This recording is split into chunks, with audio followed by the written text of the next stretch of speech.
música outra vez, que é para vocês aprenderem. Mas se der no fim a gente canta, senão fica para outra altura. Ora bem, Colossenses, nós estamos na carta aos Colossenses, no capítulo 2, e antes de nós lermos as nossas saudações para o nosso irmão Alberto, já oramos por si, irmão Alberto, vai correr tudo bem,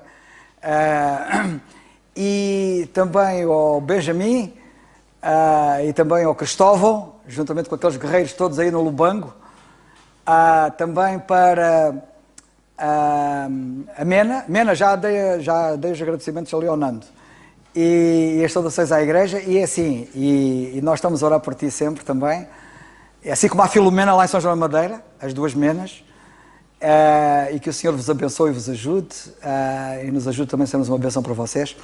Um abraço também para o Pedro lá em Londres, que está lá a trabalhar, e também a Raquel, e também a Joana e o Tiago, e também a Inês agora em França. Não sei se Inês, se nos estiveres a ver, olha, já sabes, a gente também não se esquece de ti. De maneira que, e depois já há todo um universo de pessoas que Deus sabe. Um abraço para todos aqueles também que, não estando aqui esta noite, nos vão ouvir de alguma maneira.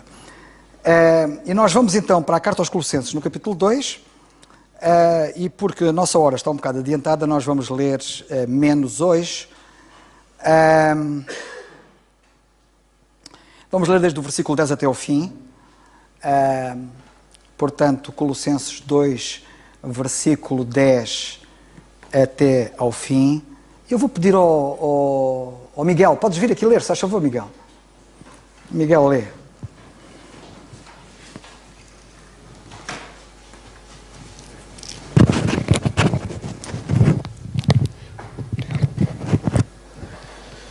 Ora, diz assim a palavra do Senhor: estais perfeitos, capítulo 2, versículo 10, estais perfeitos nele, que é a cabeça de todo o principado e potestade, no qual também estáis circuncidados com a circuncisão não feita por mão, no despejo do corpo da carne, a circuncisão de Cristo. Sepultados com ele no batismo, nele também ressuscitaste pela fé no poder de Deus, que o ressuscitou dos mortos. E quando vós estáveis mortos nos pecados e na incircuncisão da vossa carne, vos vivificou juntamente com ele, perdoando-vos todas as ofensas, havendo riscado a cédula que era contra nós, nas suas ordenanças, a qual de alguma maneira nos era contrária, e a tirou do meio de nós, cravando-as na cruz. E despojando os principados e potestades, os expôs publicamente, e deles triunfou em si mesmo. Portanto, ninguém vos julgue pelo comer, ou pelo beber, ou por causa dos dias de festa, ou da lua nova, ou dos sábados, que são sombras das coisas futuras, mas o corpo é de Cristo. Ninguém vos domina a seu belo prazer, com pretexto de humildade e culto dos anjos, metendo-se em coisas que não viu, estando de balde inchado na sua carnal incompreensão, e não ligado à cabeça, da qual todo o corpo, provido e organizado pelas juntas e ligaduras, vai crescendo em aumento de Deus. Se, pois, estáis mortos com Cristo, quanto aos rendimentos do mundo, porque vos carregam ainda de ordenanças como se vivesseis no mundo, tais como, não toques, não proves, não manuseis, as quais coisas todas parecem pelo uso, segundo os preceitos e doutrinas dos homens, as quais têm, na verdade, alguma aparência de sabedoria, em devoção voluntária, humildade e em disciplina do corpo, mas não são de valor algum, senão para a satisfação da carne. Graças a Deus. Obrigado.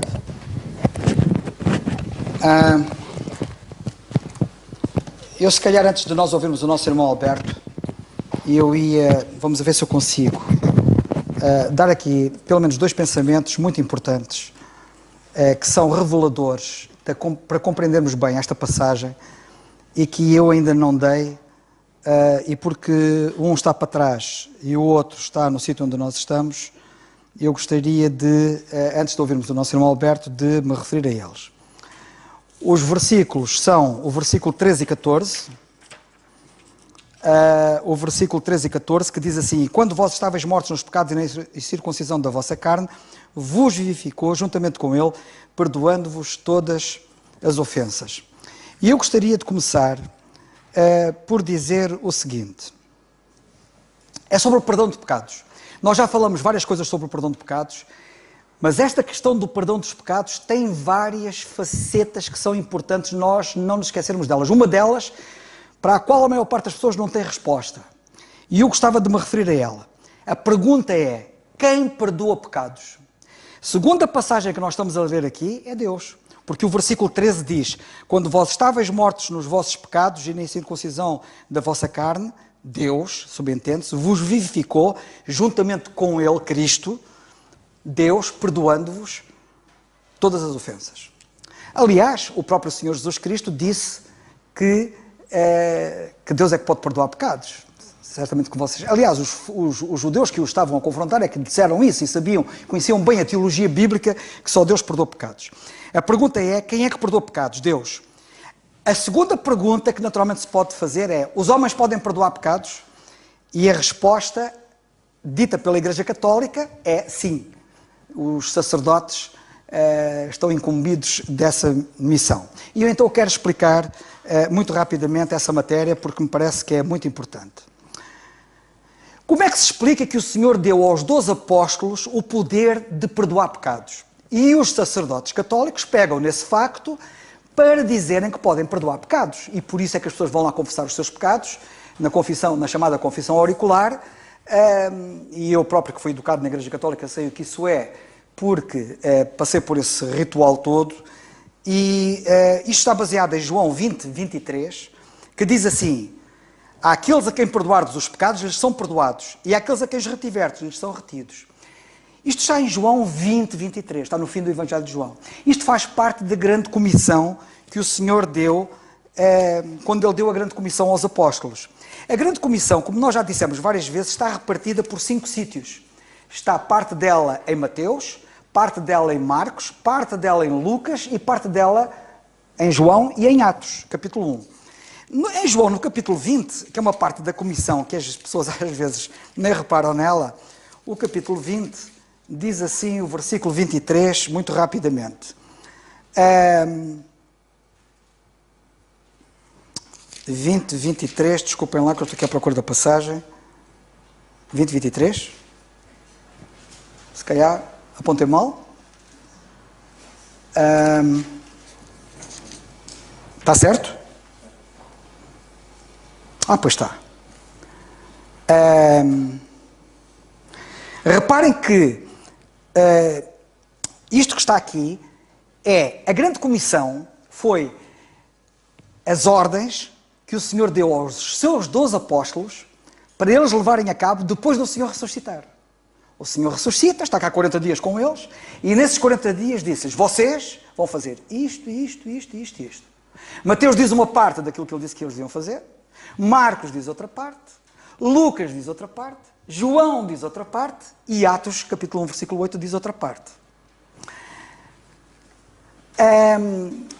Portanto, isto tem a ver com o ID, por isso é que se chama uma comissão. ID e fazer qualquer coisa. Em Mateus capítulo 28 nós temos: ide e batizai as nações em nome do Pai, do Filho e do Espírito Santo, ensinando-as todas as coisas que eu vos tenho ensinado. Marcos diz: ide por todo o mundo pregar o Evangelho de toda a criatura. Quem crer e for batizado será salvo, e quem não crer será condenado. E estes sinais seguir-se-ão aos que crerem. E estamos ali as línguas e as curas, etc. Em Lucas também nós lemos o Senhor a ide para pregar o arrependimento no meio das nações. E em João nós temos isto. Reparem bem o que nós temos em João, no versículo, isto começa no versículo 21. Disse-lhes, depois, Jesus outra vez: Pai esteja convosco, assim como o Pai me enviou, também eu vos envio a vós. Cá está o ide. Também eu vos envio a vós. E havendo dito isto, assoprou sobre eles e disse-lhes: recebei o Espírito Santo. Àqueles a quem perdoares os pecados, eles são perdoados, e àqueles a quem os retiveres são retidos. Ora bem, cá está uma parte da comissão. E esta é a parte da comissão que os evangélicos, em geral, isto parece que lhes pica. Aquilo tem ali uns picos e eles nem tocam nisto, nem comentam, nem tocam. Os católicos agarram a isto com todos os braços, não é? E agarram-se a isto e dizem: nós perdoamos os pecados, temos base bíblica. Jesus disse: a quem perdoar os pecados serão perdoados, a quem os retiveres serão retidos. Isto está muito claro. E os chamados evangélicos chegam aqui e andam ali a tentar forçar a passagem para dar uma explicação que não faz sentido nenhum. E o que eu quero chamar a vossa atenção é para o seguinte: então, como é que é? Os 12 apóstolos, na realidade, receberam da parte do Senhor poder, autoridade, para perdoar pecados e reter pecados. Não era só perdoar, era perdoar e reter. Mas somente por autoridade delegada que o Senhor lhes delegou. Porque Lucas capítulo 5, versículo 21 diz: quem pode perdoar pecados senão Deus? É o que lemos em Lucas 5:21.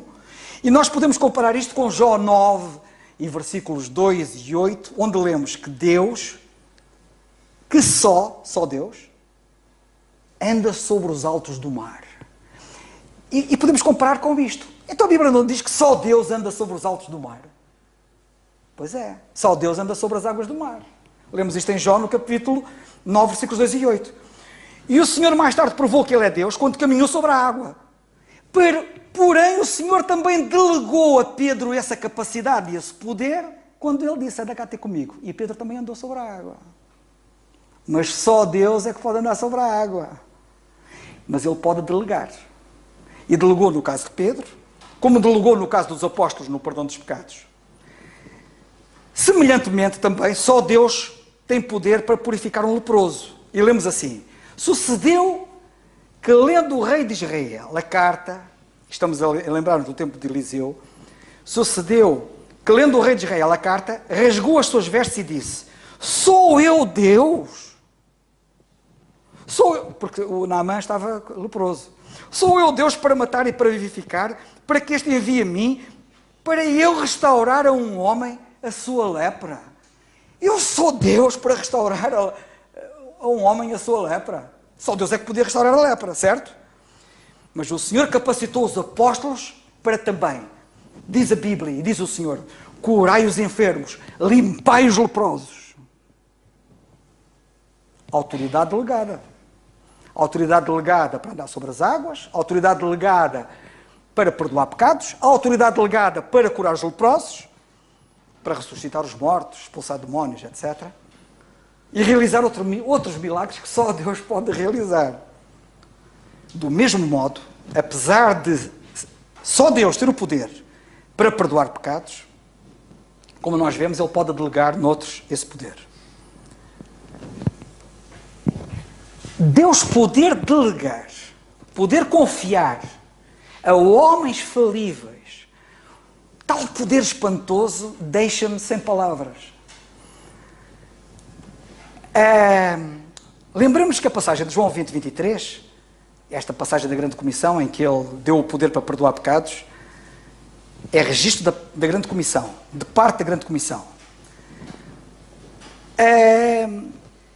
E na outra parte da Grande Comissão, que não está aqui em João, que Marcos, por exemplo, fala dela, Ele também comissionou os apóstolos para fazer coisas incríveis, não foi só para perdoar pecados. Falar línguas, sem ter estudado numa escola de línguas. E fizeram-no porque estavam cheios do Espírito Santo. O Espírito Santo é que os capacitou para isso. Reparei que nesta passagem, que está aqui para que ninguém tenha dúvidas, o Senhor, antes de dizer a quem perdoados os pecados serão perdoados e a quem os retiveres serão retidos, soprou sobre eles o Espírito Santo. Só Ele é que lhes daria essa capacidade, nada mais. E foi com base nisso que, por exemplo, Pedro, não é? Teve a capacidade de saber que Ananias e Safira estavam a mentir e eles foram fulminados com a morte.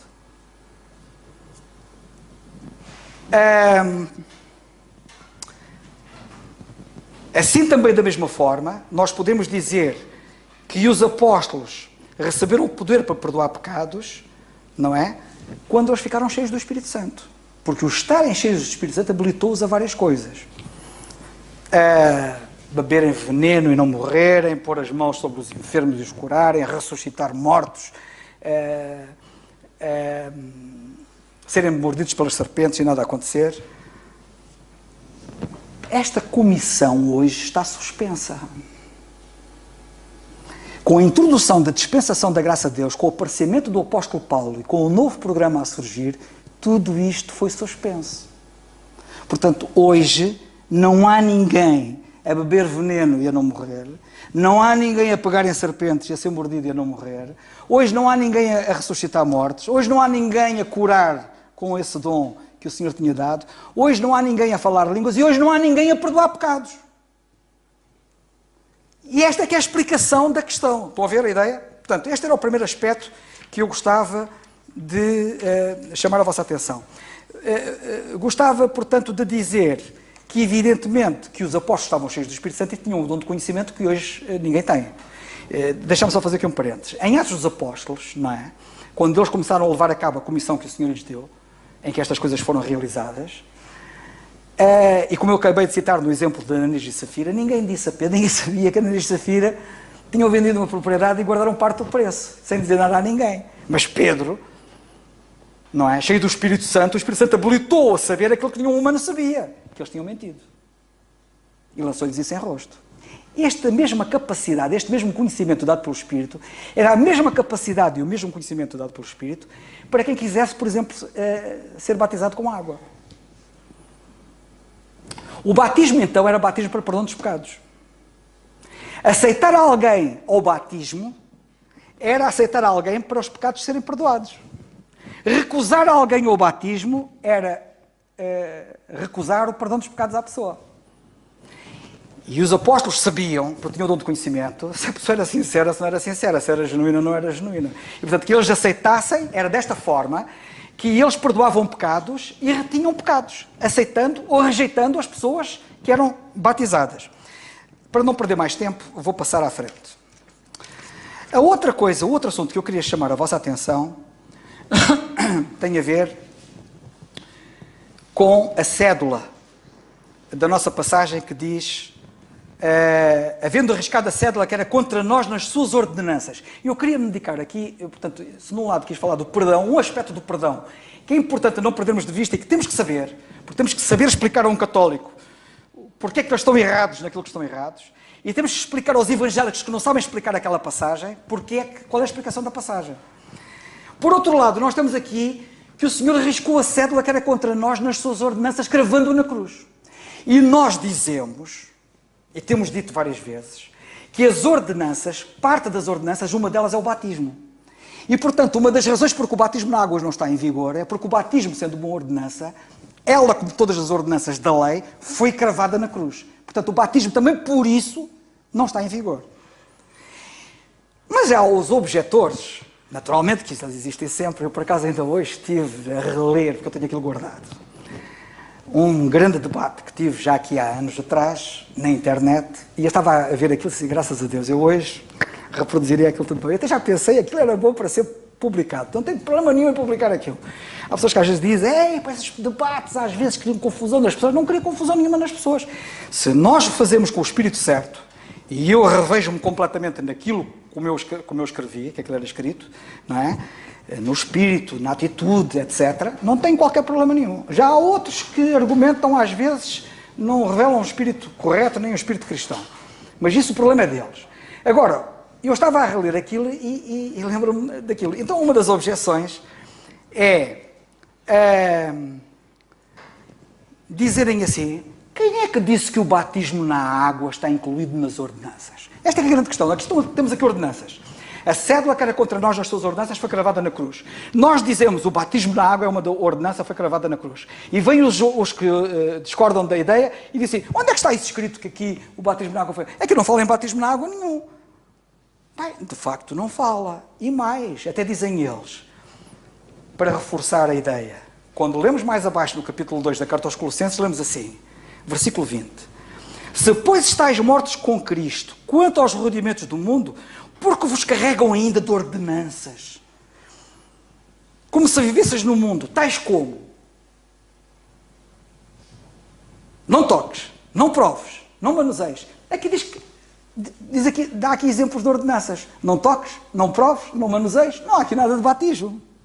Quem estás a dizer que o batismo está incluído nas ordenanças?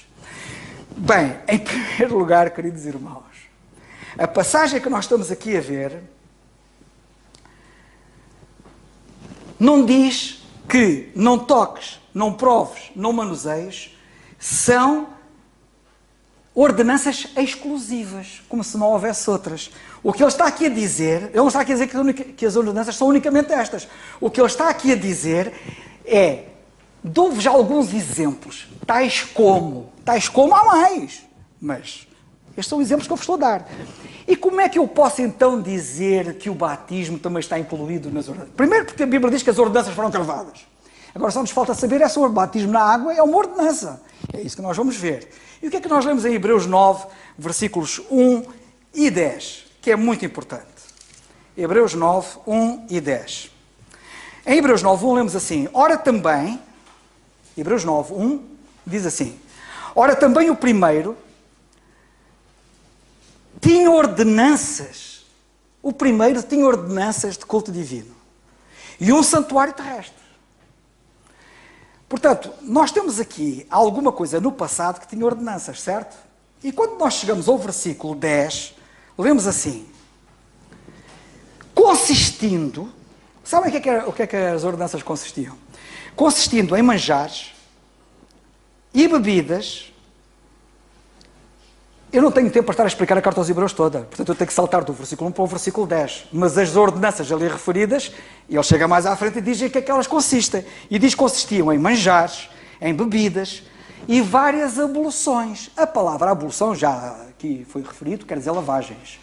E a palavra no grego é a palavra baptismos. É o batismo na água que está aqui. Abluções no grego é a palavra baptismos e é batismo na água. E justificações da carne impostas até, não era para sempre, que ele tinha um tempo limite, até ao tempo da correção que entretanto tinha chegado. Portanto, o batismo na água é uma das ordenanças.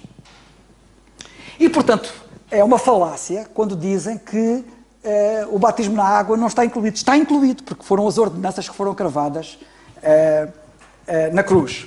E nós sabemos, já por outros estudos que temos feito, como de facto o batismo na água tinha razão de ser enquanto Cristo esteve a ser manifestado a Israel. A partir do momento que Israel rejeitou Cristo como seu Messias, Cristo deixou de ser manifestado a Israel. Cristo agora está a ser pregado ao mundo porque a nação de Israel a rejeitou e, portanto, não faz sentido estar a batizar com água agora. De qualquer das maneiras, eu queria também, em relação a isto, dizer o seguinte. As igrejas chamadas evangélicas costumam dizer assim: os católicos têm 7 sacramentos, mas nós temos 2 sacramentos, que é o batismo na água e a ceia do Senhor. Eu ouço cada uma. Depois alguns, porque não quiseram colar os sacramentos à Igreja Católica, porque a Igreja Católica é que fala em sacramentos, e fala em 7 sacramentos, e até eu tinha aqui apontado alguns, que os 7 sacramentos da Igreja Católica são... já não sei onde é que eu tenho isso. Tenho aqui. O batismo é um deles, é logo o primeiro. A Eucaristia, o segundo. A confirmação, o terceiro. Perdão, extrema-unção, matrimónio e ordem. 7 sacramentos. E alguns, porque aquilo choca-lhes assim um bocado dizer sacramentos. Não, vamos chamar ordenanças. As igrejas têm 2 ordenanças. Como se nós tivéssemos ordenanças. Como é que é possível falar em ordenanças? Como é que é possível nós falarmos em ordenanças se elas foram cravadas na cruz? Como é que nós temos ordenanças? Mas, se a morte de Cristo aboliu com todas as ordenanças, como se pode falar em ordenanças na igreja? Mas mais, o batismo nunca foi uma ordenança. Perdão, a ceia do Senhor nunca foi uma ordenança. O batismo sim, como nós já vimos. E podemos demonstrar por várias razões. O batismo sim, mas a ceia do Senhor não. Aliás, eu queria vos dizer o que é que a Igreja Católica diz acerca dos sacramentos ou das ordenanças, se vocês quiserem. Sabem o que é que diz o dicionário católico? A Igreja Católica ensina que um sacramento é um sinal visível de uma graça invisível instituído para a nossa justificação. É algo para a nossa justificação.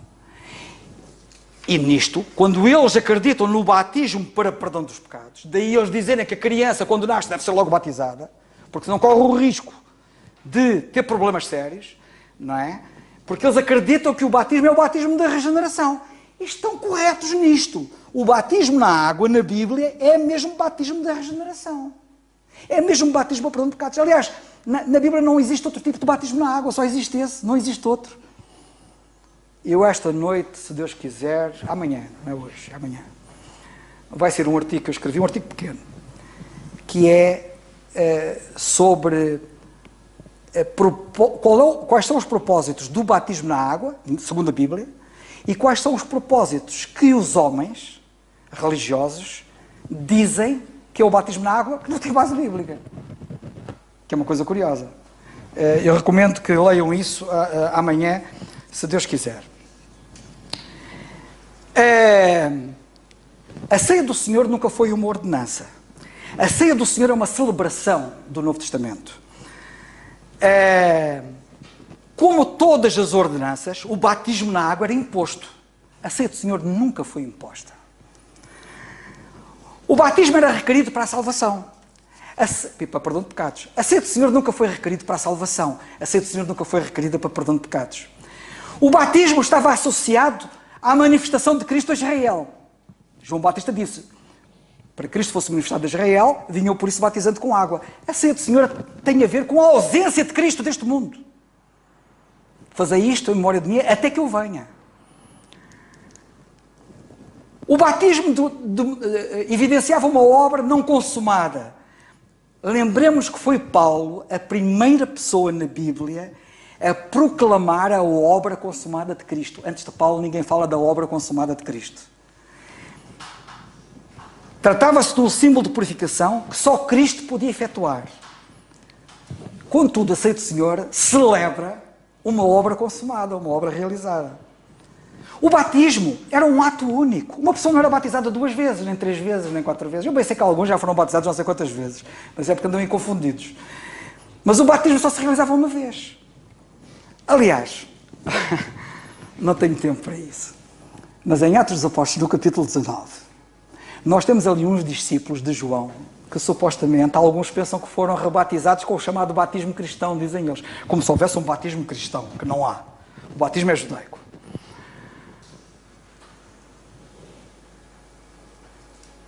E então, com base naquelas passagens mal lida por as pessoas que a leem mal, não é? Pensam que aqueles discípulos de João foram batizados outra vez por Paulo. Não é verdade. A passagem não diz que eles foram batizados outra vez. Aliás, não tenho tempo agora de explicar a passagem, senão ia desviar muito do assunto. Mas quero apenas chamar a vossa atenção para isto. Se os discípulos de João tiveram que ser batizados pelo chamado batismo cristão, como dizem os que estão errados, a minha pergunta é, quando é que Pedro recebeu o batismo cristão? Quando é que João recebeu o batismo cristão? Quando é que André recebeu o batismo cristão?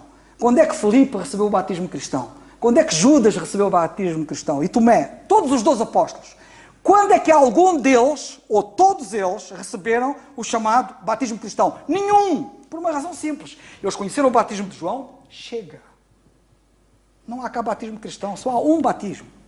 Mas o que eu quero chamar a vossa atenção é que o batismo era o único, enquanto que a ceia do Senhor celebra-se repetidas vezes. Pimba, pimba, pimba, pimba. Porque a ceia do Senhor, sim, é um testemunho. Cada vez que nós realizamos a ceia do Senhor, estamos a anunciar a morte de Cristo até que Ele venha. Mas com o batismo, não. Não é testemunho nenhum, ao contrário do que muitos dizem. O batismo não estava incluído na comissão que o Senhor deu a Paulo. Paulo disse, eu não fui enviado a batizar. Mas a ceia do Senhor, sim. Ele diz, eu recebi do Senhor o que também vos entreguei. Na noite em que ele foi traído, pegou no pão, a ceia do Senhor fazia parte. Portanto, para terminar, eu tinha muito mais para dizer acerca disto, mas vou ficar por aqui. Quero apenas dizer que estes assuntos são de veras importantes. E nós precisamos estar seguros acerca deles. Saber exatamente o que são sacramentos, o que são ordenanças, se o batismo é uma ordenança ou não é, se a ceia do Senhor é uma ordenança ou não é, e de facto, a Igreja não tem ordenanças, ponto. Não tem ordenanças, primeiro porque o batismo não está em vigor, e era uma ordenança, mas não está em vigor. E não tem mais nenhuma ordenança, porque a ceia do Senhor nunca foi uma ordenança. Nem nunca visou o perdão dos pecados, ao contrário do batismo. Nós realizamos a ceia do Senhor porque os pecados nos foram perdoados, não é para que eles sejam perdoados. E fico por aqui, por agora, pela graça de Deus, vamos ouvir o irmão Alberto e eventualmente outro irmão. Força. Graças a Deus por mais essa reunião de oração, comunhão e estudo bíblico. Louvo ao Senhor por cada irmão que se interessa em adorar o Senhor através das Escrituras. E hoje, particularmente, quero dar um testemunho do valor que é estudar através do portal iqc.pt e manifestar o meu apreço ao Carlos, irmão Carlos, que trabalha com afinco e produz este material rico em teor bíblico. Colossenses capítulo 2, verso 14, podemos ler assim: havendo riscado a cédula que era contra nós, nas suas ordenanças, a qual de alguma maneira nos era contrária, e atirou do meio de nós, cravando-a na cruz. O valor desse estudo eu tirei do site, como me referi, e quero compartilhar com você. Muitos crentes sinceros e ensinadores da Bíblia, muitas vezes confundem o início da igreja após a cruz de Cristo e confunde exatamente este momento, quando Israel e a lei ainda estão em vigor. Mas vamos olhar atentamente o como e quando as coisas acontecem. Precisamos distinguir o como e o quando. Vejamos, a lei propriamente dita foi colocada de parte como? Acabamos de ler Efésios capítulo 2, verso 15 e Gálatas 3, 13 e agora Colossenses 2, 14. O conserto da lei foi posto à parte, mas certamente que, historicamente falando, não foi no momento da cruz que ela foi colocada de parte. Israel foi colocado à parte e a igreja já começou. Historicamente, não foi neste momento. O fato foi como? Através da cruz. Quando nosso Senhor, ele comissionou os seus apóstolos, seus discípulos, a irem pregar por todo o mundo. A grande comissão que nós encontramos em Mateus 28, verso 19, Marcos 16, 15, Lucas 24, 47 e João 20, verso 22. Guardar todas as coisas que eu vos tenho mandado, dizia em Mateus 28, 20. Porém, se olharmos atentamente, vamos ver que Mateus 23, o verso 1 ao verso 3, está incluso ali a guardar a lei e a ensinar aqueles por onde eles deveriam ir levar as boas novas.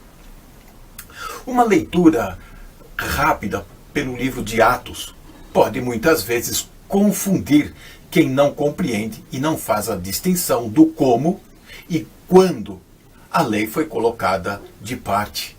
E a igreja começa quando Israel foi colocado à parte e o corpo de Cristo aparece. Olhando o livro de Atos na era pentecostal, vamos encontrar os apóstolos, os discípulos, muitas vezes, obedecendo estritamente a lei e guardando todos os seus preceitos. Veja então que a era da Igreja Corpo de Cristo ainda está para acontecer. O que queremos dizer? Saulo de Tarso, quando ele se converte, no seu testemunho em Atos 22, no verso 12, ele diz que Ananias era um varão piedoso, conforme a lei, que tinha bom testemunho de todos os judeus que ali moravam. E foi este aí que acabou batizando o apóstolo Paulo naquele momento, no Evangelho do Reino ainda. E é por isso que tão tardiamente, lá para frente, em Atos 15, no verso 10 até o verso 24, nós vamos encontrar o primeiro concílio de Jerusalém. E o que é estranho é que nesse concílio os judeus concordam que os gentios que estão se convertendo, estão chegando para abraçar o Evangelho, eles estão liberados da circuncisão, eles estão liberados de guardar a lei. E veja que os demais, eles sim continuam sendo circuncidados, guardando a lei. Chegando em Atos 21, 20, nós vamos encontrar o líder desta igreja, Tiago, todo orgulhoso, dizendo desta forma: bem ver, irmãos, quantos milhares de judeus há que creem e todos são guardadores da lei. Bom, sabemos então que a cruz é o como as coisas aconteceram. Agora, o quando elas começaram de fato e historicamente a acontecer, nós encontramos a resposta com o apóstolo Paulo. Exatamente, nós respondemos dizendo que foi Paulo que começou a pregar o efeito da cruz de Cristo. E aí sim a lei foi colocada de parte. E a Igreja Corpo de Cristo começa então a nascer.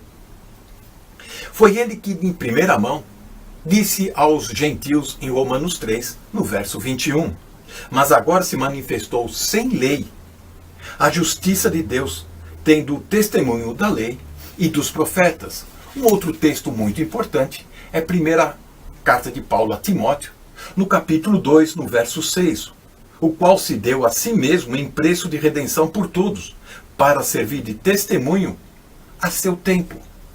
É importante fazer a distinção, é importante saber manejar bem as Escrituras. E como tenho aprendido com cada um de vós, que Deus nos abençoe. Amém. Que eu não vos deixei quase espaço nenhum para vocês falarem, mas este assunto era importante falar, e estes assuntos são assuntos que, para se falar neles, é preciso mesmo tempo de antena para esclarecer, e mesmo assim tive que abreviar. A última coisa que eu queria dizer prende-se um bocado com o que o irmão Alberto disse, e eu espero que vocês tenham percebido bem. Porque o apóstolo Paulo remete para a cruz todos os benefícios de que nós dispomos, muitos acham que a Igreja começou na cruz. Mas como o nosso irmão Alberto disse muito bem, na cruz foi como as coisas aconteceram. Não foi quando, historicamente, as coisas aconteceram. Porque, historicamente, aconteceram mais tarde. Foi por virtude da cruz e por causa da obra da cruz que as coisas puderam acontecer e depois acontecem. Mas não foi na cruz que elas aconteceram. E como ele disse e muito bem, por exemplo, Paulo, a escrever as suas epístolas, diz que foi pela cruz, como nesta passagem, que a lei foi cravada na cruz. Não é? Mas nós sabemos que não foi no momento da cruz que a lei deixou de ser guardada. Porque muito tempo depois da cruz, nós vemos toda a gente a guardar a lei. E tanto como Atos 21, como ele citou e bem, vejam quantos milhares de judeus há que creem e todos são guardadores da lei. E, portanto, isto é muito importante ter isto em atenção. Também é importante vocês verificarem que, progressivamente, no livro dos Atos dos Apóstolos, à medida que a graça ia entrando, a lei ia saindo. Isto não foi uma transição abrupta, foi uma transição progressiva. E, por exemplo, em relação à lei, Paulo ainda circuncida Timóteo em Atos dos Apóstolos e depois diz que se alguém se deixar de circuncidar, Cristo de nada lhe aproveitará. Só se compreende este tipo de atitude e de discurso mediante uma transição progressiva. Quando ele circuncida Timóteo, a circuncisão ainda estava em vigor. Quando ele diz o que diz, a circuncisão já não fazia sentido. E, portanto, é importante nas Escrituras vermos isto. Eu gostava de, para vocês poderem perceber melhor, eventualmente, para nós podermos perceber melhor de que é que nós estamos a falar, como é que estas coisas do como e quando de facto existem, que o facto de uma coisa acontecer não quer dizer que ela aconteça imediatamente, mas historicamente pode acontecer mais tarde. Eu vou-vos dar apenas um exemplo, que é o exemplo mais forte, para vocês poderem perceber. Em Hebreus, no capítulo 2, nós lemos assim, e termino com este pensamento.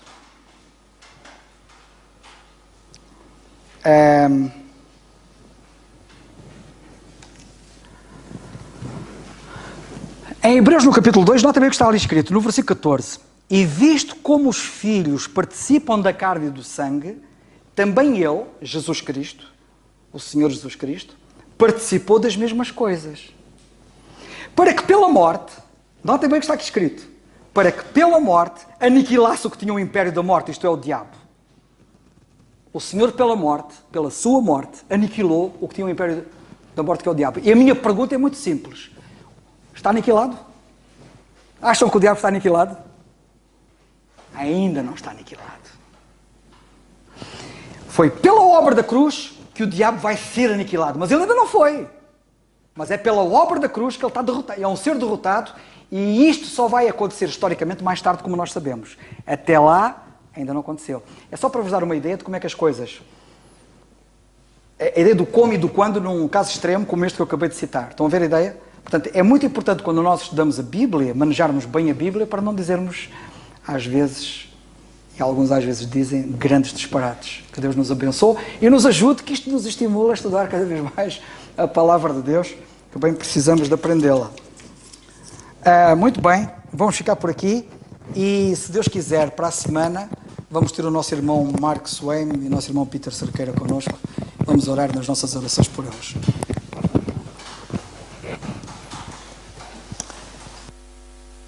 Um bocadinho, eu ia pedir, podes pôr a música outra vez? Não sei se podes pôr. Sabes onde é que está a música?